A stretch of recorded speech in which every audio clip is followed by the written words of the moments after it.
Question 1. What is the primary purpose of the daily Scrum? A. To discuss and resolve impediments the developers are facing. B. To update stakeholders on the team's progress toward the sprint goal. C. To inspect progress toward the sprint goal and adapt the sprint backlog as necessary. D. To review the work completed and present it to the product owner for approval. Answer: C. To inspect progress toward the sprint goal and adapt the sprint backlog as necessary. The daily Scrum is a key event for the developers to synchronize their activities and create a plan for the next 24 hours, focusing on their progress toward achieving the sprint goal. It is an internal event for the development team to inspect their work, identify any deviations from the plan, and then adapt their sprint backlog to optimize the likelihood of meeting the sprint goal. Think of it as a quick huddle to ensure everyone is aligned and on track, like a sports team adjusting its play mid-game. Remembering its core purpose helps distinguish it from other Scrum events. Question 2. Which Scrum value encourages the Scrum team to be open about the work and the challenges with performing the work? A. Commitment. B. Focus. C. Openness. D. Respect. Answer: C. Openness. The Scrum value of openness specifically encourages the Scrum team and its stakeholders to be transparent about all the work and the challenges encountered, fostering an environment where issues are visible and can be addressed collaboratively. This transparency is crucial for effective inspection and adaptation, which are pillars of empiricism in Scrum. For example, a developer openly sharing that they are stuck on a technical problem allows others to offer help, ensuring the team stays on track. Embracing openness builds trust and facilitates problem-solving within the team. Question 3. What is the role of the product owner during the sprint? A. To manage the developers, ensuring they complete their assigned tasks. B. To ensure the value of the work the Scrum team performs. C. To represent stakeholders and gather their requirements for new features. D. To define the sprint goal and ensure it is met by the developers. Answer: B. To ensure the value of the work the Scrum team performs. The product owner is accountable for maximizing the value of the product resulting from the work of the Scrum team, which includes effective product backlog management. While they engage with stakeholders and may define the sprint goal in collaboration, their overarching accountability throughout the sprint is ensuring the product delivers the most value. This means making tough decisions about what to build and in what order, like a product manager prioritizing features to achieve market success. Remember, the product owner is focused on value optimization. Question 4. Who is responsible for all sprint backlog refinements during a sprint? A. The product owner. B. The Scrum Master. C. The developers. D. The entire Scrum team. Answer: C. The developers. During the sprint, the developers are solely responsible for managing the sprint backlog, which includes refining it as needed to reflect their plan for delivering the increment. While the product owner might clarify product backlog items, and the Scrum Master facilitates the process, the direct accountability for the sprint backlog's ongoing adaptation and detailed planning rests with the developers. It's like a construction crew continuously adjusting their day-to-day work plan based on new information or challenges, ensuring they stay efficient. The sprint backlog is truly the developer's living plan. Question 5. What does it mean for a Scrum team to be self-managing? A. The team can choose which stakeholders to involve in the sprint review.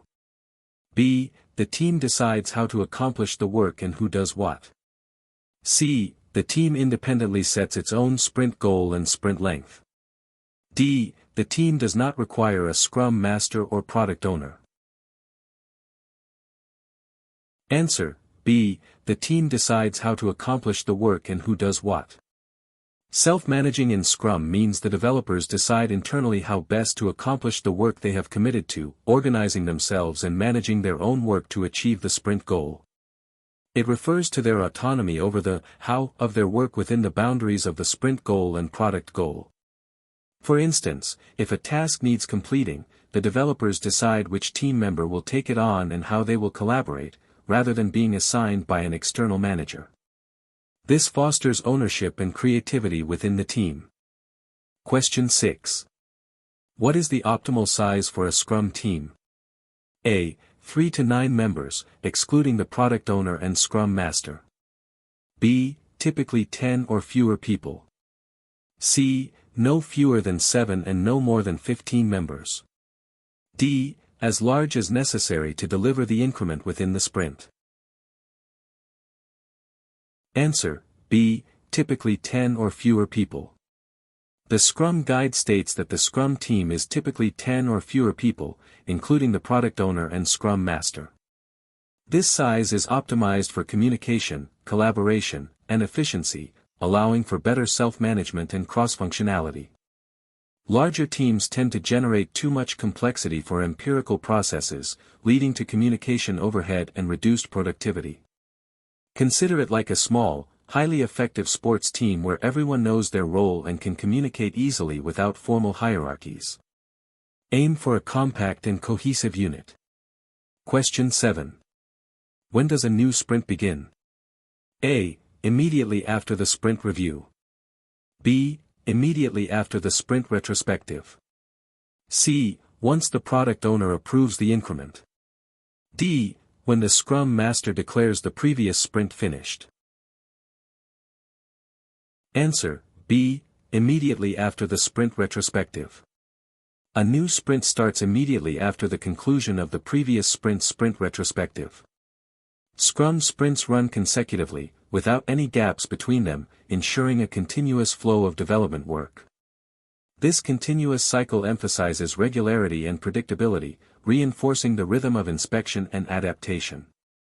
Think of it as a continuous relay race, where one leg finishes and the next begins without pausing for the baton exchange. This constant cadence is fundamental to Scrum's empirical process. Question 8. What is the primary accountability of the Scrum Master regarding the Scrum team's self-management? A. To assign tasks to developers based on their skills. B. To remove impediments that hinder the Scrum team. C. To coach the Scrum team in self-management and cross-functionality.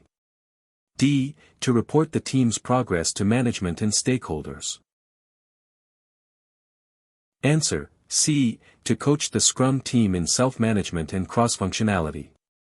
The Scrum Master serves the Scrum team by coaching them in self-management and cross-functionality, guiding them towards greater autonomy and effectiveness. While removing impediments is also a Scrum Master accountability, their primary role concerning self-management is enabling the team to learn and improve its own decision-making processes. It's like a coach teaching a sports team to strategize and adapt on their own during a game, rather than dictating every move.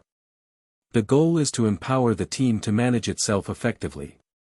Question 9. Who is accountable for ensuring that the sprint backlog has enough detail to allow the developers to progress confidently? A. The product owner. B. The Scrum Master. C. The developers. D. All members of the Scrum team collaboratively. Answer: C. The developers. The developers are solely accountable for creating, refining, and managing the sprint backlog during the sprint, which includes ensuring its items are sufficiently detailed for them to understand and execute the work. While they collaborate with the product owner for clarification and the Scrum Master facilitates, the ultimate responsibility for the how of the work and the detail within their plan rests with the development team. Think of it as an engineering team deciding the specifics of how they'll build a component. They need to ensure their own plans are clear enough to proceed. Question 10. What is the main purpose of the sprint review? A. To inspect the increment and adapt the product backlog if needed. B. To inspect how the last sprint went with regards to individuals, interactions, processes, and tools. C. To demonstrate completed work to stakeholders and gather their feedback. D. To discuss what the Scrum team will work on in the next sprint. Answer: A. To inspect the increment and adapt the product backlog if needed.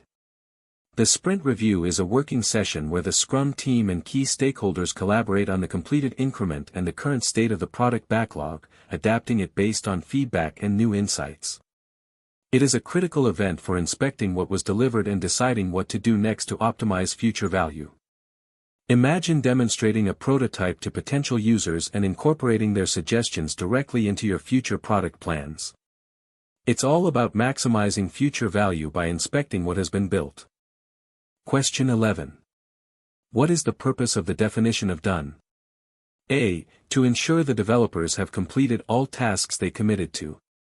B. To describe the scope and content of the upcoming sprint. C. To create a shared understanding of when work on a product backlog item is complete. D. To define the quality metrics for the increment. Answer: C. To create a shared understanding of when work on a product backlog item is complete. The definition of done is a formal description of the state of the increment when it meets the quality measures required for the product. It creates a shared understanding for the Scrum team of what it means for work to be done, ensuring transparency and enabling inspection. Without a clear definition of done, it's impossible to truly know if something is finished and potentially shippable. It's like having a final checklist for manufacturing a product. Every item must be checked off before it's considered complete and ready for the customer. Question 12. Who is accountable for the product backlog? A. The Scrum Master. B. The developers. C. The product owner. D. The entire Scrum team. Answer: C. The product owner. The product owner is solely accountable for effective product backlog management, which includes clearly expressing product backlog items, ordering them to best achieve goals, and ensuring their transparency, visibility, and understanding. While the developers help with refinement, and the Scrum Master might coach, the ultimate accountability for the content and ordering of the product backlog rests with the product owner. Think of them as the CEO of the product, making the strategic decisions about what to build and why, to maximize its value. Question 13.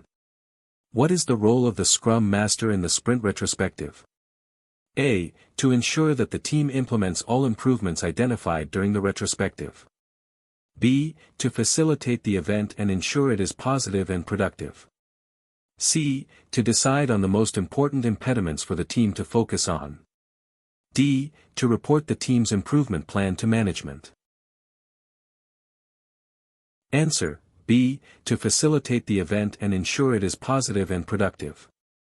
The Scrum Master is a facilitator for the sprint retrospective, ensuring the event takes place, is kept within the timebox, and that all participants understand its purpose. They guide the team in improving their processes, tools, and interactions, making sure the environment is conducive to open discussion and constructive feedback.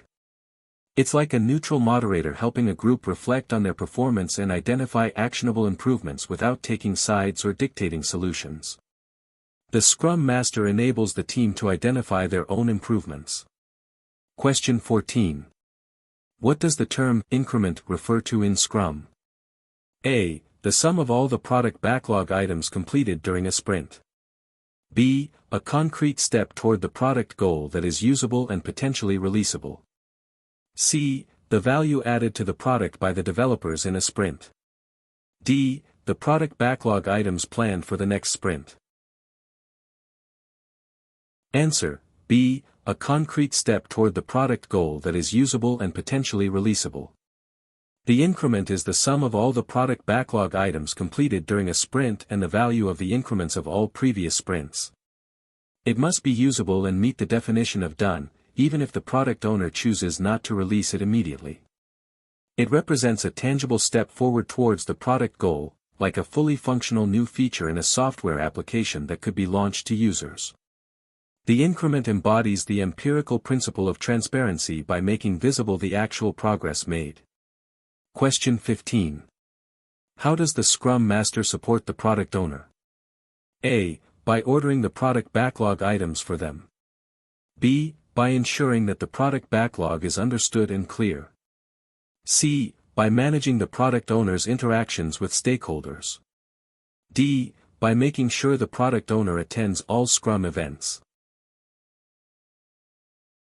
Answer, B. By ensuring that the product backlog is understood and clear. The Scrum Master serves the product owner by helping them find techniques for effective product goal definition and product backlog management, and ensuring product backlog items are clear and concise. While the Scrum Master doesn't order the backlog themselves, they coach the product owner in effective practices that improve its quality and clarity. This support enables the product owner to maximize value, much like a coach helping a leader refine their strategic vision. The Scrum Master helps the product owner achieve their accountabilities. Question 16. Which of the following is not a Scrum artifact? A. Product backlog. B. Sprint backlog. C. Burn down chart. D. Increment. Answer, C. Burn down chart. The three official Scrum artifacts are the product backlog, the sprint backlog, and the increment, as defined in the Scrum Guide. A burn-down chart is a common tool used by Scrum teams to track progress, but it is not a mandatory artifact. Artifacts represent work or value, designed to maximize transparency of key information. While helpful for tracking, a burn-down chart is a specific visualization tool, not a core artifact necessary for Scrum's empirical foundation. Question 17. What is the recommended time box for a sprint retrospective? A. Maximum 8 hours for a 1-month sprint. B. Maximum 4 hours for a 1-month sprint. C. Maximum 3 hours for a 1-month sprint. D. Maximum 2 hours for a 1-month sprint. Answer, C. Maximum 3 hours for a 1-month sprint. The sprint retrospective is timeboxed to a maximum of 3 hours for a 1-month sprint. For shorter sprints, the event is usually shorter. This timebox ensures that the team has sufficient time to inspect how the last sprint went and identify improvements, without becoming overly long or unproductive. Just like a scheduled post-game review for a sports team, it's designed to be focused and efficient, leading to actionable changes for the next iteration. Sticking to the timebox helps maintain the sprint rhythm. Question 18. Who is responsible for promoting and supporting Scrum by helping everyone understand Scrum theory, practices, rules, and values? A. The product owner. B. The developers. C. The Scrum Master. D. The project manager. Answer, C. The Scrum Master. The Scrum Master is accountable for establishing Scrum as defined in the Scrum Guide, promoting and supporting it by helping everyone understand Scrum theory, practices, rules, and values. This includes coaching the organization in its Scrum adoption and enabling the Scrum team to improve their effectiveness.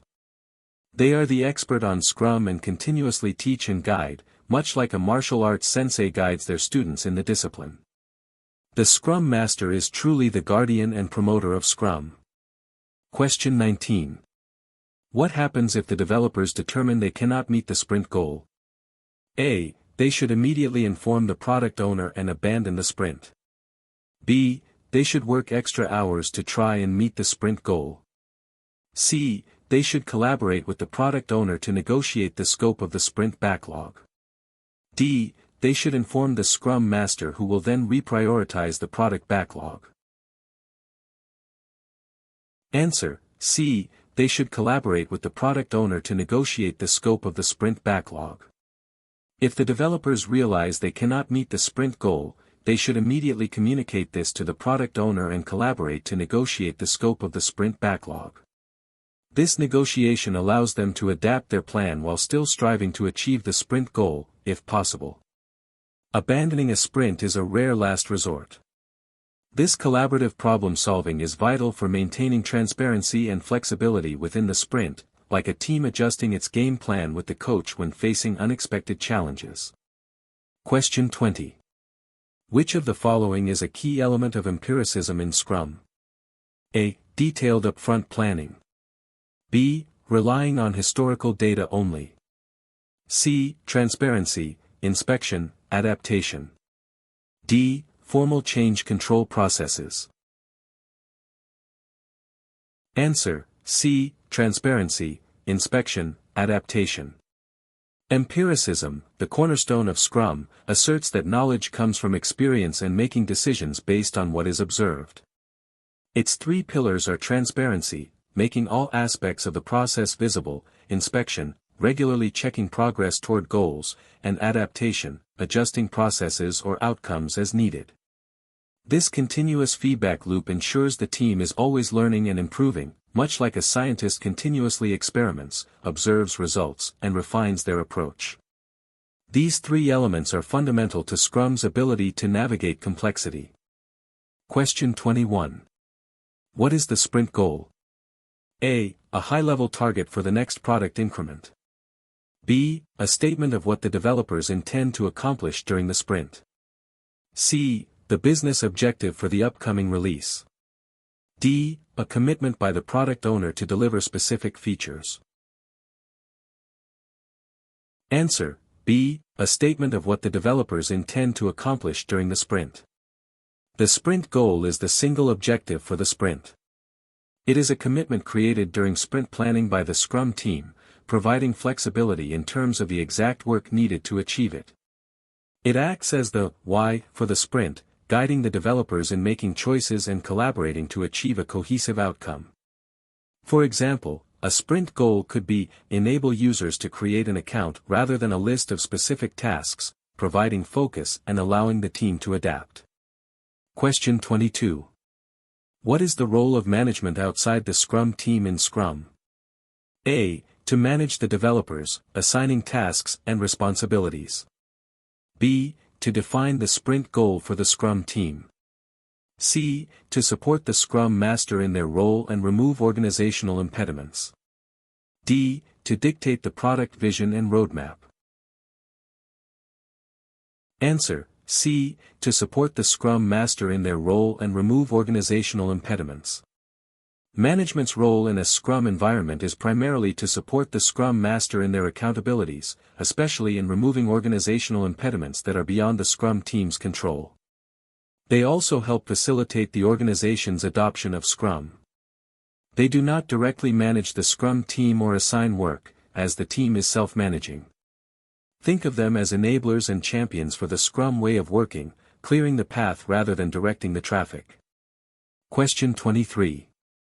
Who participates in the sprint planning event?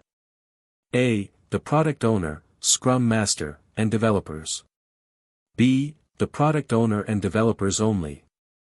C. The Scrum Master and developers only. D. The product owner, Scrum Master, developers, and relevant stakeholders. Answer: A. The product owner, Scrum Master, and developers. Sprint planning involves the entire Scrum team, the product owner, the Scrum Master, and the developers. During this event, the Scrum team collaborates to define the sprint goal and select the product backlog items that will be included in the sprint backlog to achieve that goal. While stakeholders might be consulted beforehand, they are not typically direct participants in the planning session itself. This ensures that the team committed to the work is directly involved in shaping its plan. Question 24. How often should the product backlog be refined? A. Only during sprint planning. B. At least once every sprint, typically near the end. C. As needed, on an ongoing basis throughout the sprint. D. Once a month, regardless of sprint length. Answer: C. As needed, on an ongoing basis throughout the sprint. Product backlog refinement is an ongoing process, not a formal event. It involves breaking down and further defining product backlog items into smaller, more precise items, adding details, estimates, and order. This continuous activity ensures that the product backlog remains clear, understood, and ready for future sprints, much like continuously tending a garden to keep it healthy and productive. It should occur as needed to keep the backlog sufficiently prepared, not just at specific times. Question 25. What is the purpose of the sprint timebox? A. To ensure that all product backlog items are completed within the sprint. B. To allow for flexible planning and scope changes within the sprint. C. To provide a fixed cadence for inspection and adaptation, reducing risk. D. To measure the productivity of the developers. Answer: C. To provide a fixed cadence for inspection and adaptation, reducing risk. The sprint is a fixed-length event of 1 month or less that serves as a container for all other Scrum events. Its fixed duration establishes a consistent cadence, enabling the regular inspection of the increment and adaptation of the product backlog and processes. This timebox reduces complexity and risk by setting a clear rhythm for the team's work and limiting how long they work without inspection. Think of it as a drumbeat that keeps the whole Scrum process moving forward consistently and predictably.